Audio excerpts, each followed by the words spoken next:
नमस्कार, मी निकेत खामनकर आणि आपणा सर्वांचे आपल्या जय किसान या शेतीविषयक यूट्यूब चॅनलवर स्वागत आहे।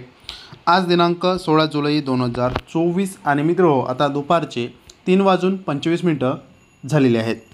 मित्रो, हवामान खात्याने दिलेल्या ताज्या अंदाजानुसार आज सायंकाळपर्यंत आपल्या राज्यातील या 20 जिल्ह्यांमध्ये मध्यम ते अति जोरदार स्वरूपाचा पाऊस होणार असल्याचा अंदाज वर्तविण्यात आलेला आहे। तर या संदर्भातच आपण सविस्तरपणे माहिती या व्हिडिओच्या माध्यमातून जाणून घेणार आहोत। तर त्यासाठी हा व्हिडिओ शेवटपर्यंत नक्की बघावा। सोबतच आपल्या चॅनलवर जर आपण नवीन असाल तर आताच्या आपल्या यूट्यूब चॅनलला सबस्क्राईब करून साईडला असलेल्या बेल आयकॉनला नक्की प्रेस करा।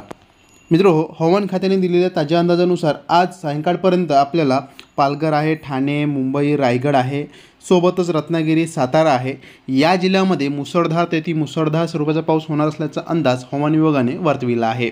सोबतच या जिल्ह्यांना ऑरेंज अलर्टसुद्धा दिलेला आहे।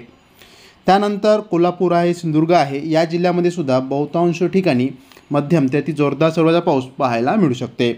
सोबतच अमरावती आहे, वर्धा आहे, यवतमाळ आहे या 3 जिल्ह्यांना सुद्धा ऑरेंज अलर्ट देण्यात आलेला असून आज सायंकाळपर्यंत या ठिकाणी मुसळधार ते अति मुसळधार स्वरूपाचा पाऊस होणार असल्याचा अंदाज हवामान विभागाने वर्तविला आहे।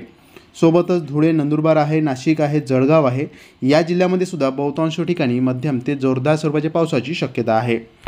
सोबतच आपल्याला इकडे बुलढाणा, अकोला, वाशिम आहे, त्यानंतर पुणे आहे या जिल्ह्यामध्ये सुद्धा कमी अधिक प्रमाणात आपल्याला मध्यम ते अति जोरदार स्वरूपाचा पाऊस आज सायंकाळपर्यंत प्रामुख्याने पाहायला मिळू शकते। त्यानंतर चंद्रपूर जिल्ह्यामध्ये सुद्धा बहुतांश ठिकाणी मुसळधार स्वरूपाचा पाऊस राहण्याचा अंदाज आहे। भंडारा, गोंदिया आहे, सोबतच गडचिरोली, नागपूर आहे या जिल्ह्यामध्ये सुद्धा बहुतांश ठिकाणी मध्यम स्वरूपाच्या पावसाची शक्यता आहे। सोबतच छत्रपती संभाजीनगर आहे, अहिल्यानगर आहे, बीड, जालना आहे, त्यानंतर परभणी, हिंगोली, नांदेड, लातूर आहे या जिल्ह्यामध्ये सुद्धा आज सायंकाळपर्यंत मध्यम ते अति जोरदार स्वरूपाचा पाऊस पाहायला मिळू शकते।